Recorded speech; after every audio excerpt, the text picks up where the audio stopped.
1976년 8월 18일은 대한민국에 또 한 번의 큰 전쟁이 일어날 뻔했던 날입니다. 오전 10시경에 판문점 공동경비구역 내에서 나뭇가지 치기 작업을 감독하던 미군 장교 2명을 인민군 군인 30여 명이 도끼를 휘둘러서 살해하고 미군과 국군 병력 다수에게 큰 피해를 입혔던 소위 8.18 판문점 도끼 만행 사건이 일어났던 날입니다. 40년 전의 일이니까 아마 청년들은 기억을 못할 거고요. 태어나지도 않았으니까 아마 연세 드신 어르신들은 다들 기억하실 것 같아요. 훗날 밝혀진 바에 의하면 그날 정말 전쟁이 일어날 뻔했습니다. 사건 직후에 미국 포드 대통령의 명령에 따라서 주한 미군 사령관이 지휘하는 작전이 시작이 됐고, 미국 본토에서는 핵무기 탑재가 가능한 F-111 전투기 20대가 한반도로 긴급 파견이 됐고, 괌도에서는 B-52 폭격기 3대, 오키나와 미 공군 기지에서는 F-4 전투기 24대가 한반도 상공을 향해서 날아왔습니다.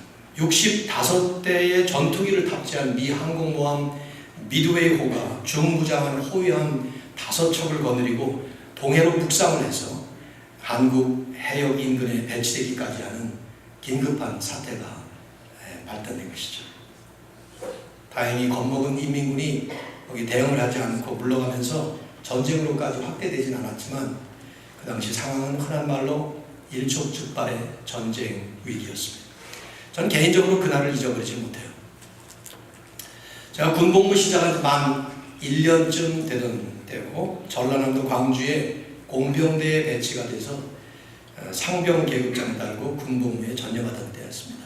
근데 대낮에 갑자기 긴급 소집이 되고 전 부대 부대원들이 각각의 자기 중대 내무반으로 전부 집결됐습니다. 들어가 봤더니 내무반 한 구석에는 모든 병사들에게 지급될 실탄과 수류탄이 수북히 쌓여 있었습니다. 우리는 모두 놀랐죠. 우리는 공병이었기 때문에 총이 아닌 삽자루와 꽃갱이를 가지고 공사판을 매일 오가던 그런 차였습니다.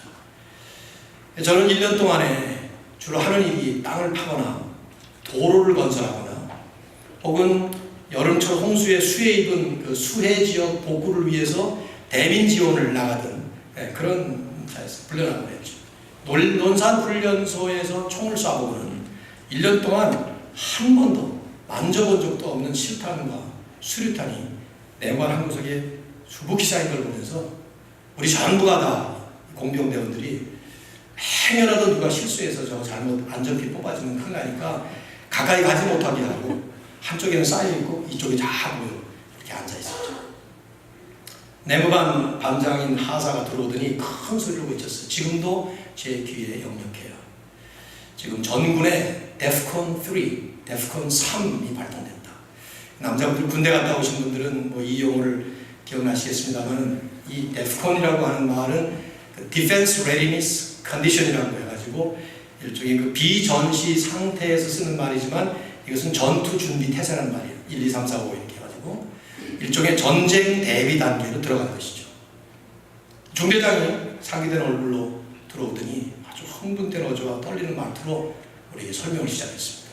이제 전쟁이 터지면 우리 건설 공병은 야전 공병으로 바뀌게 되고, 그러면 이제 우리가 하는 일은 지뢰를 땅에 묻고 또 묻힌 지뢰를 파내고, 그리고 다리가 없는 강 위에 탱크가 지나갈 수 있도록 조립교를 건설하고 뭐 이런 것 등등이 이제 우리가 할 일이다. 삽자루와 곡괭이는 더 이상 잡지 않는다. 이러면서 이제 설명을 하기 시작했어요.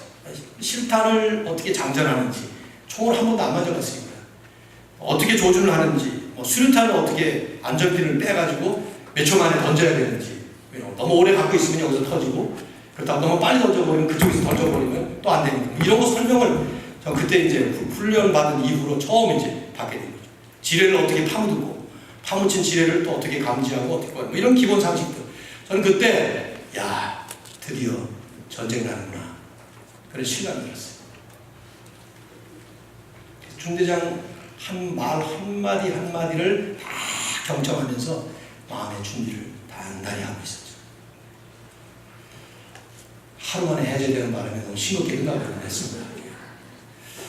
그리고 조마조마하다가 끝났다 그러니까 왜 싱겁다 그리고 지나갔다는 생각이 드는데, 사도 바울이 그분의 그 위대한 서신인 에베소서의 마지막 결론이에요. 마지막 클라이막스 부분에 와서 그리스도인의 삶은 영적 전투다 하는 이 말씀을 했을 때, 만일 편지가 아닌 육성으로 했다면 분명히 제 생각에는 엄청나게 큰 목소리에 상기된 얼굴로 흥분된 톤으로 이 말씀을 외쳤을 거예요.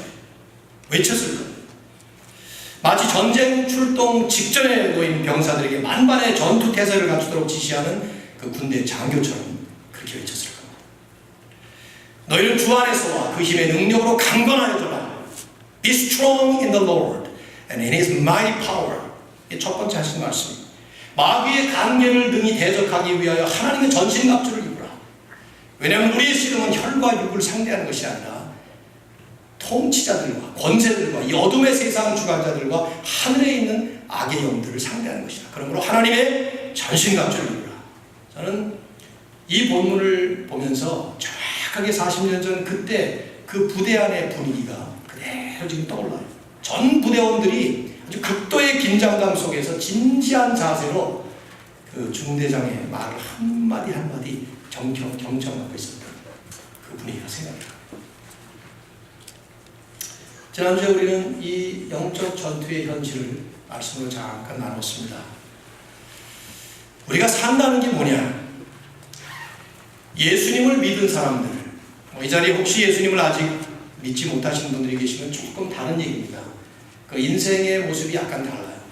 그런데 크리스찬들이시라면 크리스찬들의 입장에서 볼 때 1장 3절에서 창세전에 우리를 선택하시고 예수 그리스도 안에서 우리를 흠없는 자녀로 삼기 위해 예정하시고 또 우리로 하여금 하나님의 은혜의 영광을 찬송하도록 그렇게 부르셨다고 그랬는데, 그런 그리스도인들이 이제 이런 하나님께서 우리에게 주시는 그 믿음을 선물로 받아서 그 은혜에 따라서 우리가 구원을 받았다고 하면 우리는 이 땅에서 사는 인생의 의미가 무엇이냐를 생각해 봐야 되는데, 이 땅에서 이제 사는 동안 천국에 가서 마지막 완성된 나라에서 우리들이 서는 그날까지 이 땅에서 사는 그 모든 삶의 의미가 뭐냐? What is Christian life?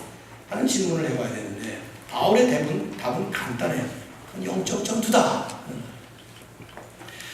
눈에 보이는 가시적인 차원이나 몸으로 느껴지는 물리적 차원의 세계가 분명히 있습니다. 먹고 마시고 느끼고 이런 것들이 다 있죠. 그러나 결코 그것이 전부가 아니고, 그보다 훨씬 더 근원적으로는 눈에 보이지 않은 영적 차원의 세계 속에서 눈에도 안 보이고 몸으로도 느끼기 어려운 영적 전투가 벌어지고 있다는 것이죠. 전투라는 점이 중요해요. 상대방을 죽이지 않으면 내가 죽는 이 절체절명의 현장에서 피 터지게 싸우는 그런 전투가 우리의 삶의 본질이라는 것입니다. 그 누굽니까 상대가? 다른 성경에서는 사단이라고 나오는데 오늘 본문에서는 마귀라고 얘기를 하고 있고요.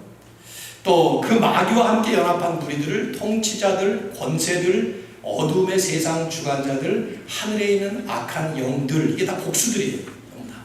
마귀는 하나, 마귀와 사단은 동의어라고 볼 수 있는데 하나, 단수로 나와요 늘. 그런데 이 나머지들은 다 복수들입니다. 이 존재들에 대해서는 제가 다음 주나 그 다음 주에 한번 말씀 전체를 좀, 성경 전체를 좀 종합해서 마귀론에 대한 말씀을 좀 나누도록 그렇게 하겠습니다.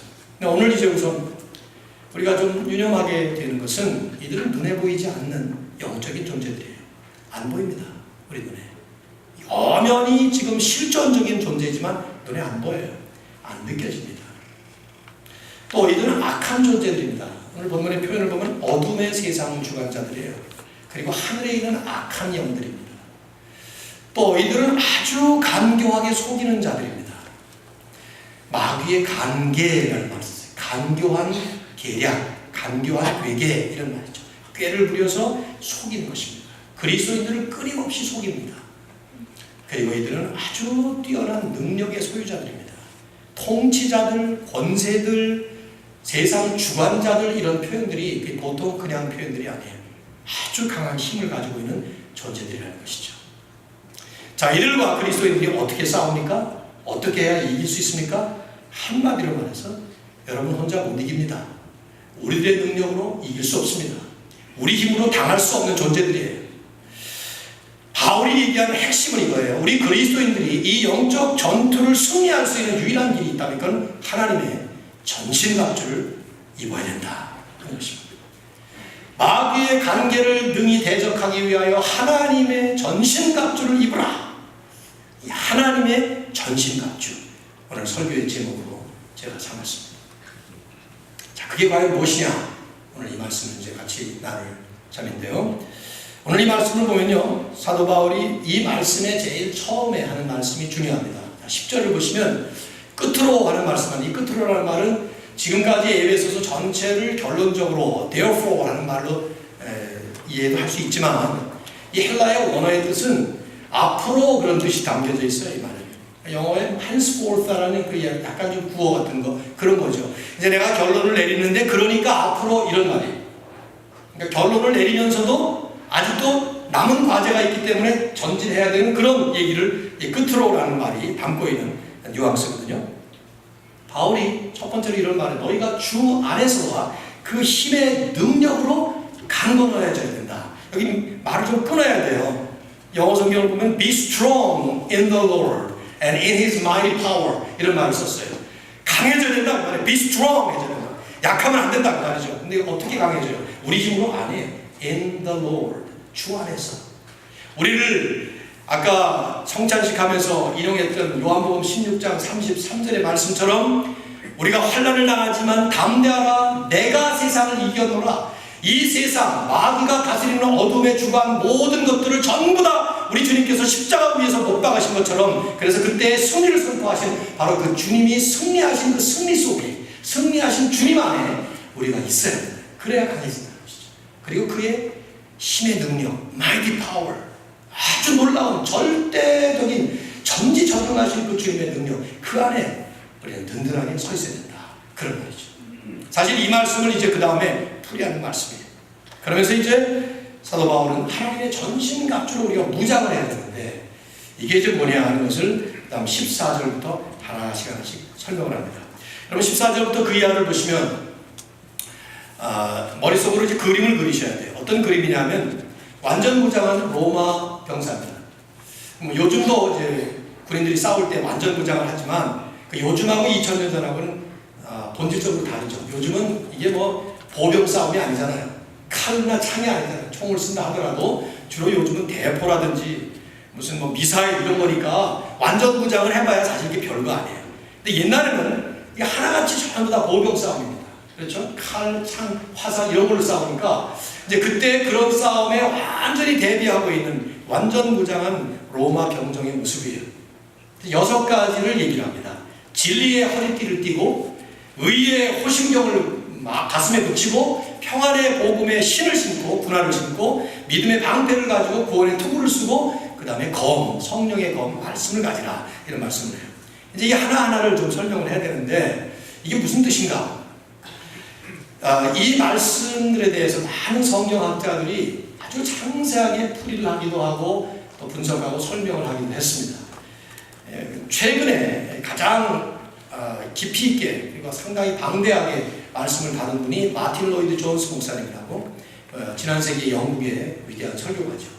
근데 이분이 여기 10절부터 20절까지 그 11절을 놓고 무려 736페이지에 달하는 글을 썼어요.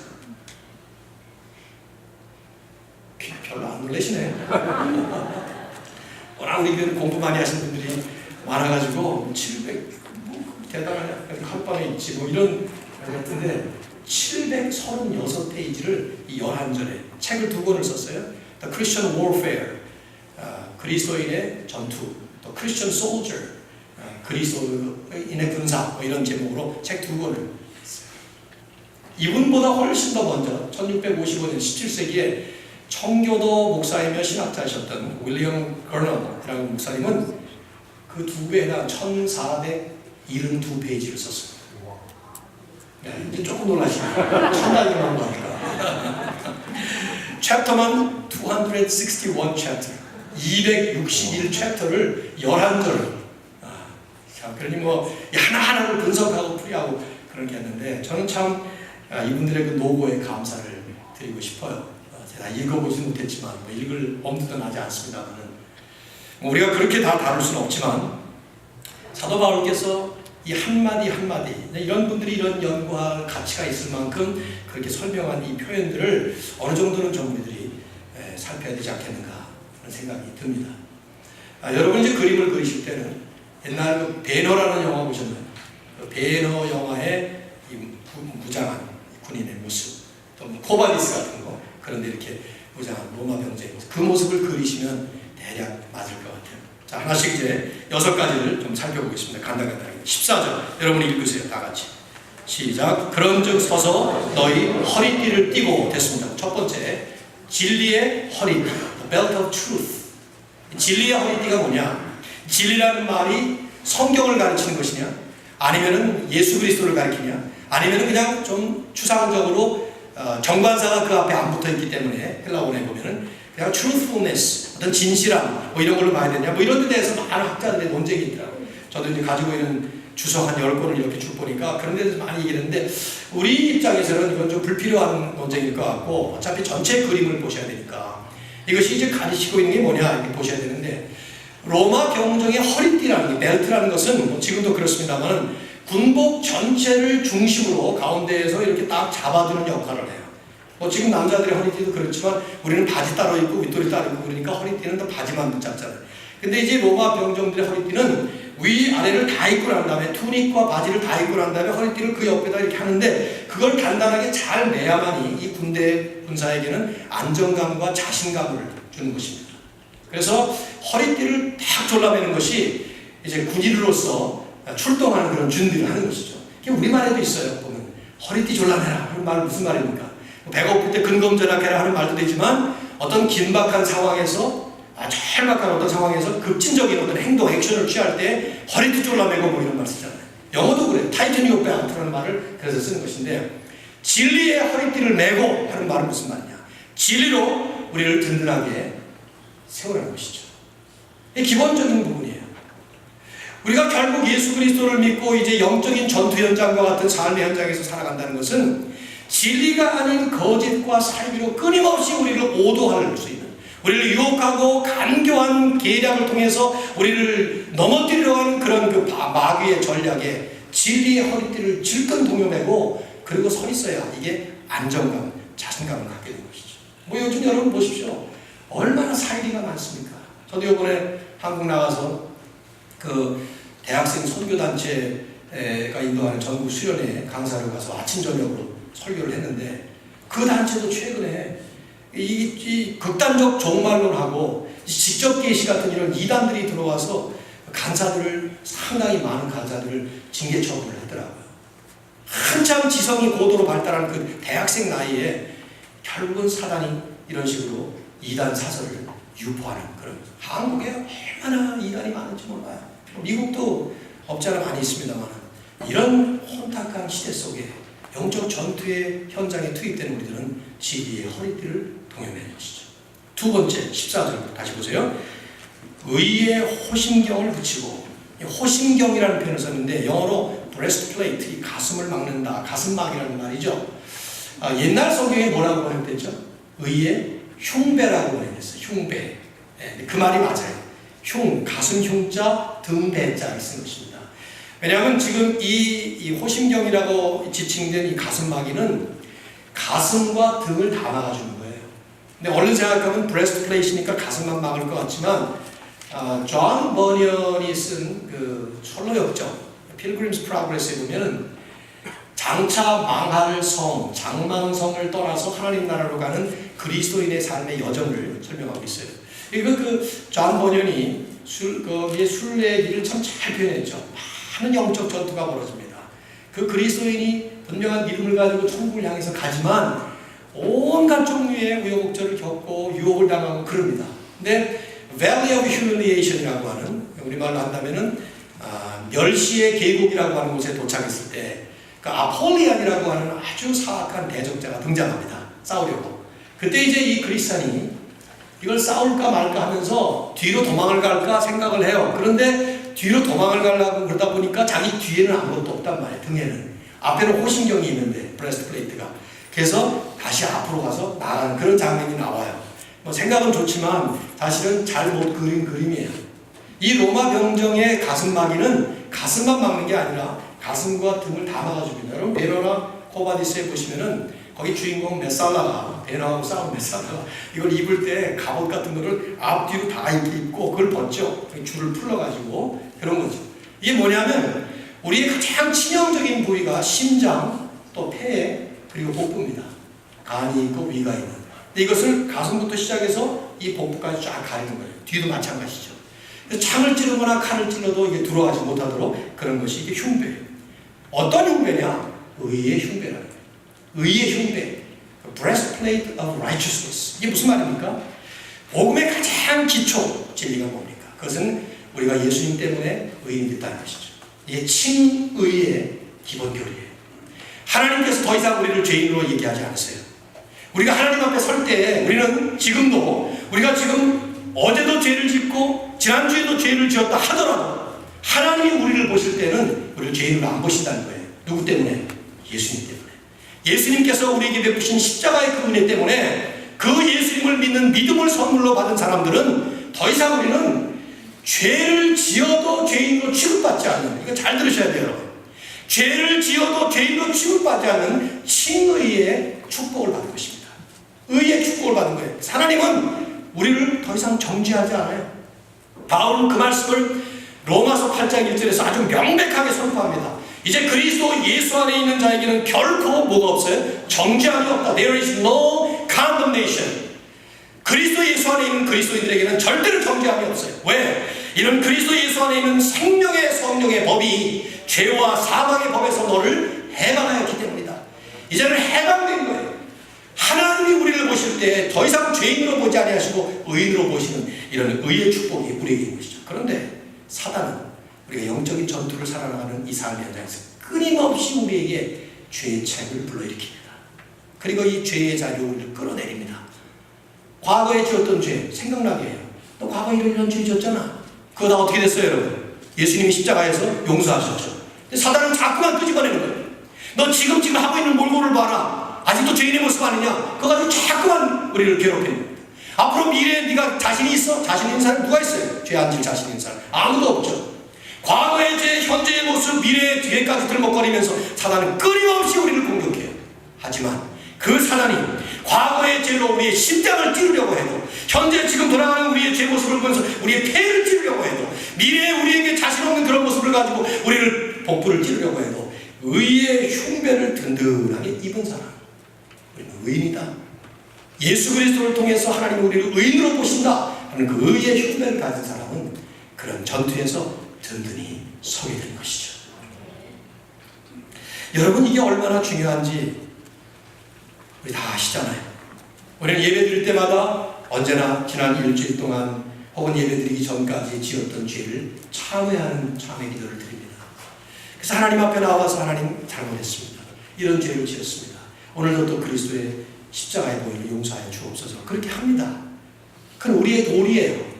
그러나 하나님은 그렇다고 해서 우리가 죄를 지었다고 해서 설령 우리가 지은 죄를 예수 믿은 뒤에 일일이 다 조목조목 회개 안 했다고 해서 우리를 때려주지 않습니다. 다시 사망의 자리로 들어가게 안 해요.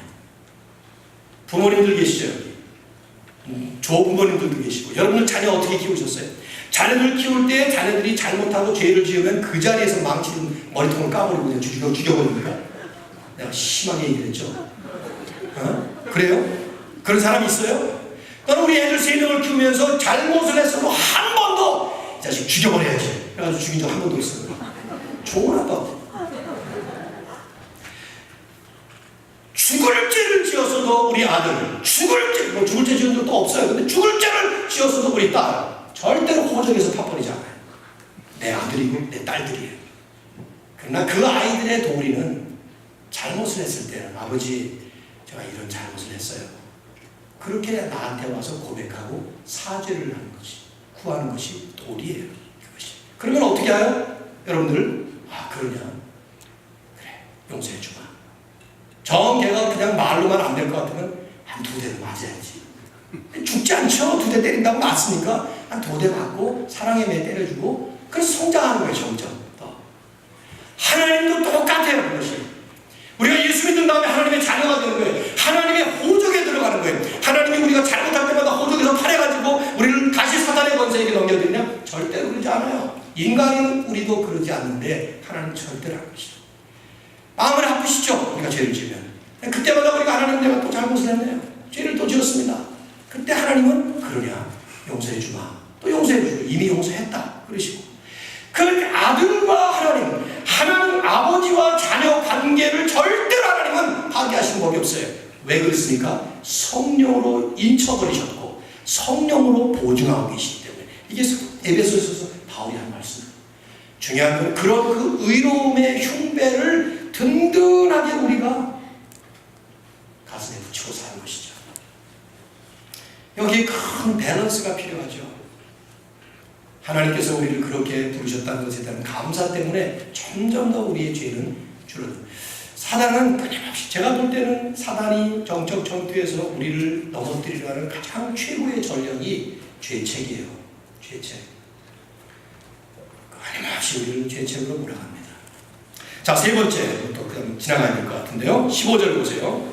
같이 읽어보실까요? 시작. 평안의 복음이 준비하는 것으로 신을 신고, 이 신은 군화라고 볼 수 있겠죠?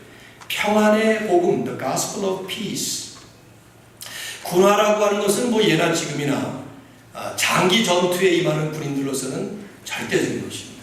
맨발로 갈 수 없습니다. 오랫동안 행군을 한다든가 또 거친 땅 위에서 군화를 신어야만이 되는데, 이 로마 군인의 군화는 지금 군화와 좀 다르게 발가락이 나오는 샌들 같은 것인데 아주 단단한 아주 좋은 그런 가죽 신발을 만들어서 무릎 아래까지 정강이까지를 다 보호하는 것입니다. 이 무릎 아래까지. 그러니까 사실은 로마 군인들이 무장하지 않은 것은 이 무릎 위에 허벅지 정도인데 거기도 붙여요, 사실은요. 군화는 아니지만 뭐 바울은 뭐 일일이 이런 모든 것들을 다 끈거 아니고 그냥 포인트를 하는 말을 들려고 그렇게 지금 얘기하는 것이죠.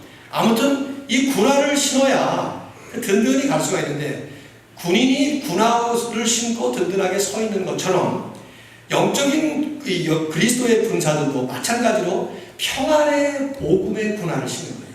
이 복음이라는 말 자체가 유앙겔리랑 그 good spell, 그래서 good news라는 말을 쓰잖아요. 좋은 소식. 어떤 좋은 소식이냐? 우리를 구원하신. 그래서 그것 때문에 우리는 평안한 복음의 군화를 신고 서 있는 것이죠. 아까 말씀드렸잖아요. 요한복음 16장 33절에서 예수님이 마지막에 최후의 만찬을 하시면서 이제 십자가에 달리시기 전날 하신 말씀이, 이는 너희에게 평안을 주려고 내가 한다. 나의 주는 평안은 세상이 주는 것 같지 않는다. 너희가 세상에서는 환난을 당하지만 담대하라. 내가 세상을 이겨노라. 아무리 영적 전투가 치열하게 벌어지는 그런 삶을 살지만 그 안에 우리는 복음 때문에 주시는 평안이 있어요. 주님이 우리를 구원하시니 좋은 소식이 우리로 하여금 평안함을 유지하도록 만들어준다 이 말이죠. 그게 마치 군화를 신고 있는 이 군인의 모습이에요. 네 번째 16절 보시죠. 모든 것 위에 뭐를 가져요? 믿음의 방패를 가지고 이로써 능히 어떻게 해요? 악한 자의 모든 불화살을 소멸한다. 고대 전투에서 언제나 등장하는 대표적인 무기 중에 하나가 불화살이에요. 화살로 쏘아대면서도 그 끝에 화살촉에 불을 붙여서 성 안으로 쏘아대면 그 성을 불붙게 만들고, 뭐 함대끼리 싸울 때도 마찬가지로 전함을 불붙이게 하는 게 전부 이건데, 그 당시 이런 싸움에서 이 화살을 막을 수 있는 유일한 것은 방패 같은 것이죠. 그렇죠? 고대 전투를 한번 보시면은 그 군인들이 쫙 싸울 때 보면 화살을 쏠 때도 방패를 앞에 쫙 놓고 무슨 벽처럼 만들어가지고 그 막는 그런 모습들 영화에서 종종 나오잖아요. 이런 방패가 뭐냐? 믿음의 방패라. 여러분, 성경을 읽다 보면 하나님을 묘사한 여러 가지 비유 가운데 대표적인 비유가 방패예요. 여호와는 나의 방패시다. 방패가 뭡니까? 막아준다는 말이죠. 화살을 그렇게 사단이 쏘아내도 하나님이라고 하는 방패가 우리를 든든하게 막고 있어요. 하나님이 다 막아주신다는 뜻이죠. 중요한 건 우리가 그 하나님을 믿는 믿음이에요. 믿음의 방패를 가지라 하는 말은 방패이신 하나님을 믿는 바로 그런 방패를 가지라, 이런 표현이에요. 이 말씀의 뜻이. 중요한 것은 하나님은 우리를 언제나 막아주십니다. 우리가 알지 못하는 가운데 구하지 아니해도 하나님은 우리를 막고 계세요. 지금도 사단이 끊임없이 우리를 넘어뜨리려고 우리를 공격하지만 우리가 알지 못하는 가운데 하나님이 막고 계세요. 전부 다. 아주 아이들에게 좀 그냥 나만 믿고 좀 따라와 주면 좋은데 애들이 아직 미성숙해서 못 따라오는 경우 있잖아요. 제가 큰 딸을 낳고 둘째는 이제 6살 차이로 낳았는데 큰 딸만 데리고 이 롤러코스터 같은 거 그런 거 탄 적도 있어요. 그렇게 탈 때마다 우리 큰 딸이 겁이 많아가지고 못 하겠다는 거예요. 겁나서. 그때마다 제가 늘 했던 말은 뭐냐면 Trust me. Trust your daddy. I'll hold you. 내가 너 꽉 붙잡아 줄 테니까 걱정 말고 나만 트러스트 해라. 그래서 어떨 때는 믿어가지고 오기도 하고 안 믿고 종래 안 타기도 하고 그랬지만 똑같은 얘기를 하나님이 하시는 거죠. Trust me. 나 믿으라 그 말이에요. 하나님이 방패가 되시니까 방패가 되어서 우리 앞을 든든히 막아주시는 그 하나님을 믿고 따라오라는 것이죠. 그때 그 믿음의 방패를 가지고 나아가는 영적 전투에서 승리한다는 얘기예요. 다섯 번째, 구원의 투구예요. 17절 말씀 같이 읽어요. 시작. 구원의 투구와 거기까지는 구원의 투구와 Helmet of Salvation. 투구라는 말 대신 저는 철모가 더 좋은 것 같아요. 왜냐하면 요즘도 그렇게 철모를 쓰고 막 하는지는 모르겠어요. 요즘이야 요즘 싸움이야 철모가 별로 의미가 없죠. 철모 써봤자 뭐 대포가 날라오면 어떻게 나가겠습니까? 미사일로 쏴버리는데 뭐 어떻게 하겠어요? 근데 옛날에는 전부 다 보병전입니다. 그런데 그 옛날 2000년 전에 이미 로마에서는 쇠로 혹은 동으로 만든 쇠철모를 썼어요. 그 무거운 것을 감당하기 위해서 그 안에 스펀지를 넣고 그래서 머리에 푹신푹신하게. 군대 갔다 오신 분들 뭐 다 써보셨잖아요. 철모 쓰고 그 안에 보면 푹신푹신해서 쇠가 닿지 않도록. 별로 우리는 군대를 갔다 오시지 않은 아미 출신들이 많으신 것 같은데 아무튼 그렇게 그게 옛날에 있었던 거예요. 그때 그런 철모를 쓰면 치명적인 부위가 머리 아닙니까? 근데 아무리 칼로 내려치고 망치로 치고 도끼로 쳐도 철모가 그걸 막아주는 거예요. 구원의 투구를 쓰고 이 구원이라고 하는 것은 예수 그리스도를 믿자마자 곧바로 받게 되는 칭의의 구원이에요. 칭의, 우리를 구원하시는 칭의. 또 하나님 나라가 완성될 때 마지막에 궁극적으로 완성될 궁극적인 구원. 그 즉각적인 instant salvation과 ultimate salvation. 이 둘을 다 포함하는 말이에요. 우리가 구원의 투구를 분명하게 쓰고 있을 때 사단은 그 어떤 무기로도 우리를 넘어뜨리지 못하죠. 그래서 우리 죽지 않습니다. 절대로 망하지 않습니다. 이 모든 5개의 든든한 무기 때문에. 이제 마지막 무기가 중요해요. 자, 17절 보시면 성령의 검, 곧 하나님의 말씀을 가지라. 이 6번째 마지막 무기는요, 좀 특이해요. 방어용 무기이기도 해요. 칼로 막으니까. 그러나 유일한 공격형 무기입니다. 이것으로 결국은 사단을 찌르는 것이죠. 근데 그게 하나님의 말씀이라는 거예요. 여러분, 제가 간단하게 좀 정리를 해보겠는데요. 지금 이 말씀들을 볼 때 특별히 성령의 검인 하나님의 말씀. 나는 이게 참 중요한 현실적인 과제라고 보는데, 보십시오, 여러분. 첫째는 우리 그리스도인들은 영적 전투에서 절대로 패배하지 않습니다. 왜냐하면 예수님이 승리를 선포하셨기 때문에 우리 패배하지 않아요. 대장 대신 예수님이 선포하신 거예요. 마치 항공모함 같은 데서 그 함포 사격을 해서 적진을 쑥대밭을 만들어 놓은, 그래서 이미 이긴 거예요. 그런데 두 번째 과제는 그 고지에 승전기를 꼽는 작업이 있다 이 말이에요. 그때 갈 때 여기저기 아직도 살아남아있는 그 해잔병들이 숨어서 스나이퍼처럼 쏘아댈 수도 있고 뭐 지뢰가 터질 수도 있고 뭐 그런 문제가 있을 수 있겠죠. 마치 그것처럼 사단이 우리를 절대로 패배시키지는 못해요. 이미 승리를 선고했기 때문에. 그러나 또 한 가지는 우리를 영적 전투에서 괴롭힐 수 있어요. 그게 우리의 영적 전투의 현실이에요. 근데 이 괴로움을 당할 때 사단이 이리 찌르고 저리 찌르고 이렇게 하면 그럴 때 우리는 패배감에 빠질 수가 있어요. 일주일 동안 우리가 잘못 살아서 죄를 짓거나 잘못을 하거나 하나님의 뜻대로 살지 못할 때 사단은 우리에게 그런 잘못된 이단적 메시지를 주는 거야. 너 you are done. 끝났다 이 말이에요. 그러나 그게 사실인가요? 그게 진리입니까? 아니죠. 잠시 넘어졌을 뿐이에요. 오뚜기처럼 또 일어날 텐데 말이에요. 근데 그때 왜 우리가 그런 패배감에 여기 얻어맞고 저기 얻어맞고 그런 모습으로 살게 되느냐? 저는 이 6번째 이 무기를 못 써서 그렇다고 생각해요.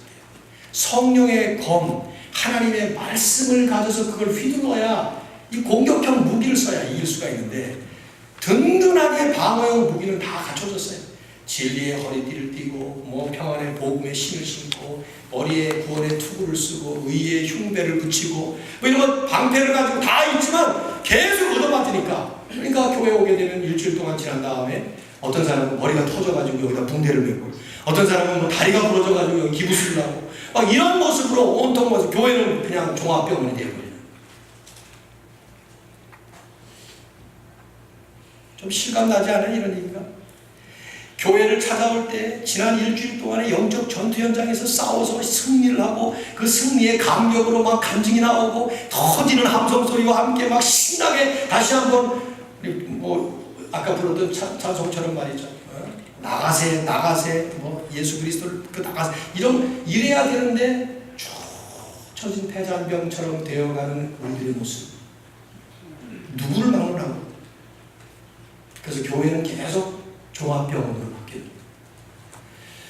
여러분, 제가 어떤 교회 웹사이트를 들어가 보니까요, 그 교회에 그 비전 스테이트먼트 안에 뭐가 있냐면 우리 교회는 병원이다, 이런 교회가 있더라고요. 나는 병원의 역할을 해야 된다고 믿습니다. 그러나 병원은 아닙니다.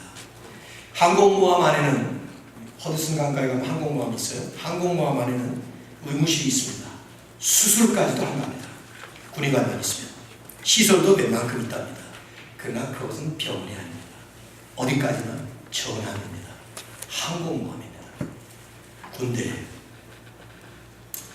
하나님께서 저는 이 말씀을 다음에 말씀을 나누려고 하는데, 성령의 검인 하나님의 말씀을 휘두르지 못할 때 결국 사단은 간계를 부리면서 우리가 영적 침체에 빠뜨린 것이죠. 왜 우리가 영적으로 침체에 빠질까? 구약 성경을 읽어보시면 영락없어요. 하나님의 말씀의 능력을 잃고 그 말씀에 순종하는 모습이 점점 떨어질 때 영적인 침체에 빠집니다. 개인도 그렇고 공동체도 그렇습니다. 반대로 그 하나님의 공동체가 영적 침체에서 영적 부흥을 체험할 때 보면 영락없이 말씀의 부흥이 일어납니다. 느헤미야 8장, 그 말씀 때문에 우리는 지금 말씀을 읽을 때 일어나는 거 아니에요? 거기 보면 느헤미야가 성전 건축을 52일 만에 끝내요. 근데 성전은 건축됐지만 껍데기로 됐지만 실제로 내적인 부흥이 일어나야 되는데 어떤 일이 일어납니까? 하나님이 놀라운 일을 일으키시죠. 백성들이 율법을 가져오라 그래. 백성들이 요청을 해요. 그때 에스라가 율법을 가지고 강단위에 있으니까 백성들이 다 자리에서 일어나요. 그리고 강론을 합니다. 읽어요 그냥. 근데 율법책을 읽기만 하는데 그 안에서 부흥이 일어나는 거예요. 하나님의 말씀의 능력을 성경은 수도 없이 우리에게 보여주죠. 여러분, 교회 안에서 영적인 많은 그 양육 프로그램이 있고 제자 훈련을 하고 이런 거 중요합니다. 그거 많이들 하셔야 되죠. 그러나 정말 중요한 것은 우리가 개개인의 삶의 일상생활 속에 하나님의 말씀을 붙잡고 정령의 검을 휘두르는 삶이에요. 그래서 그 영적 전투를 끊임없이 우리로 하여금 우리를 패배자로 만들려고 하는 그 사단한테 넘어지지 않고 승리하는 것이죠. 그런 삶이 이루어질 때 교회는 그리스도의 군사로 모이는 하나님의 사이즈가 크면 항공모함이 될 것이고 사이즈가 작으면 유보트가 될 것이고, 이 모든 것들을 영적으로 공부하는 것이 기도죠. 그래서 18절에 이렇게 결론을 냈습니다. 모든 기도와 간구를 하되 항상 성령 안에서 기도하고 이를 위하여 깨어 구하기를 항상 힘쓰며 여러 성도를 위하여 구하라. 여기 강조를 항상이에요. 모든이라는 뜻입니다. Pray in the Spirit on all occasions with all kinds of prayers and requests. Always keep on praying for all the saints. 항상 모든 사람들 서로 계속해서 기도하면서 하나님의 능력의 공급원이 우리 것이 될 수 있도록, 그 능력의 공급원과 연결이 되어서 끊임없는 영적 전투의 에너지 공급이 이루어질 수 있도록 무기를 가졌습니다. 방패도 있어요. 검도 있어요. 군화도 신었습니다. 헬멧도 썼어요. 앞뒤로 흉배도 붙였습니다. 그런데 이걸 쓰지를 못해요. 왜냐하면 밥을 못 먹은, 그래서 흐물흐물 지금 시름시름 앓고 있는, 먹지 못한, 먹어야 되죠. 마치 그와 비슷해요. 영적인 에너지 공급원, 그게 기도예요. 마치 좋은 자동차를 벤츠라든가 페라리라든가 이런 고급 자동차를 샀다고 해도 기름 없으면 못 가잖아요. 집안에서 냉장고를 여러분이 새 거를 샀지만 그 냉장고 아무리 좋아도 뭐해요? 전기 코드를 꼽아서 전기라는 그 에너지 공급이 돼야 돼요. 하나님이라는 그 무궁무진한 에너지, 파워를 가지고, 능력을 가지고, 절대 권능을 가지고 계신 그러니까 하나님으로부터 우리가 영적인 공급을 받지 못하면 아무리 하나님의 전신 가출을 입었다 한들 아무런 힘을 발휘하지 못하는 것이죠. 그래서 끊임없이 모든 기도와 간구로 항상 성령 안에서 기도하고 깨어서 구하기를 항상 힘씁니다. 여러 성도들을 위해서, 모든 성도들을 위해서 구하라. 종교 행위로서의 기도를 얘기하는 건 아니죠. 분명히. 그렇죠? 또 남보라고 하는 그런 종류의 외식하는 기도도 아닙니다. 이 기도는 하나님과 하나님의 지성소 안에서 만나는 일종의 골방 혹은 하나님의 지성소 안에서의 그 진짜 은밀한 그리고 간절하게 주님과 함께 하나가 되는 연합이 이루어지는 그런 기도 생활을 얘기하는 것이죠. 오늘 한국교회는 너무나 종교단체로 전락되어 버렸어요. 종교단체. 많습니다. 행사가. 새벽기도, 철야기도, 금식기도, 많은 프로그램들 많습니다. 근데 만일에 이런 모든 것들 안에 지금 이런 말씀처럼 하나님의 진정한 능력 있는 역사가 있지 않은 사람의 행동으로 행사로 다 끝난다면 하나의 종교의식으로 전락되고 마는 것이에요. 어쩌면 그래서 우리는 진정한 영적인 능력을 많이 지금 상실했는지도 모르는 일이죠. 바울은 얘기합니다. 너희가 주 안에서와 그의 힘에 누구나 be strong.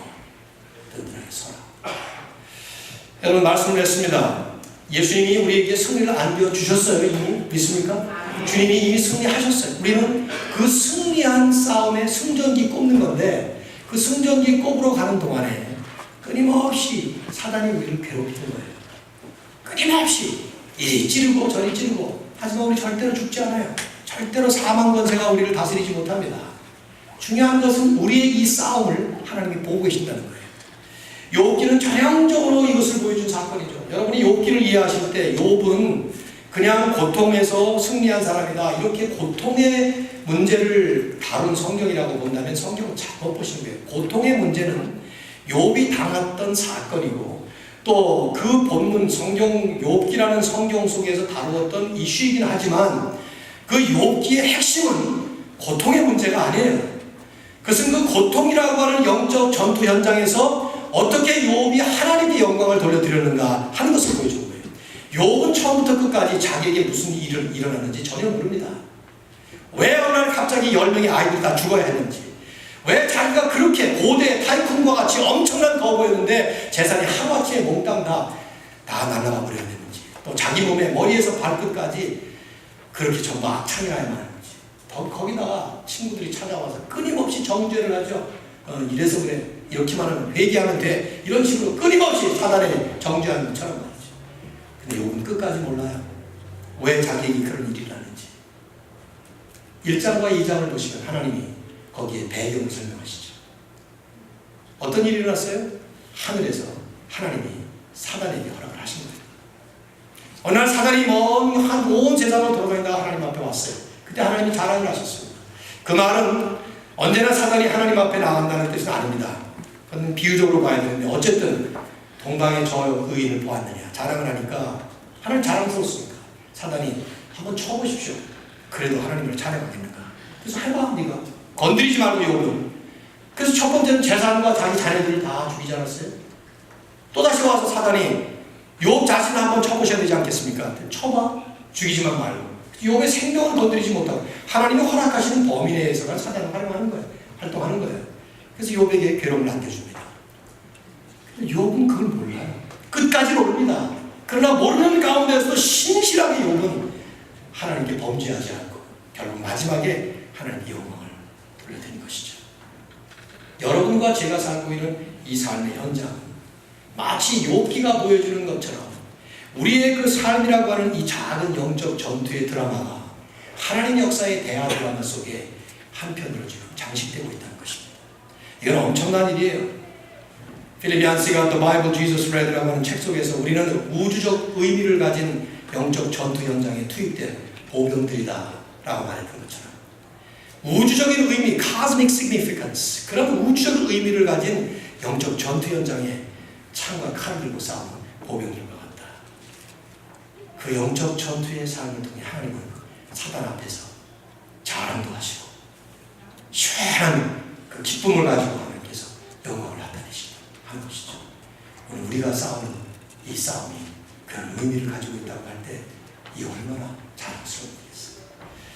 저는 이제 주일날 가서 우리 어머님 그 자리에 가서 그런 얘기를 좀 나누고 싶어요. 96년, 97년 평생을 영적 전투의 현장에서 싸우시면서 홀로 믿으셔서 수십 명 되는 모든 우리 친척들 다 믿음으로 인도하시는 그 영적 전투에 승리하고 이제는 하나님 나라에 영원히 안기신 여러분의 부모님도 그러시지 않겠습니까?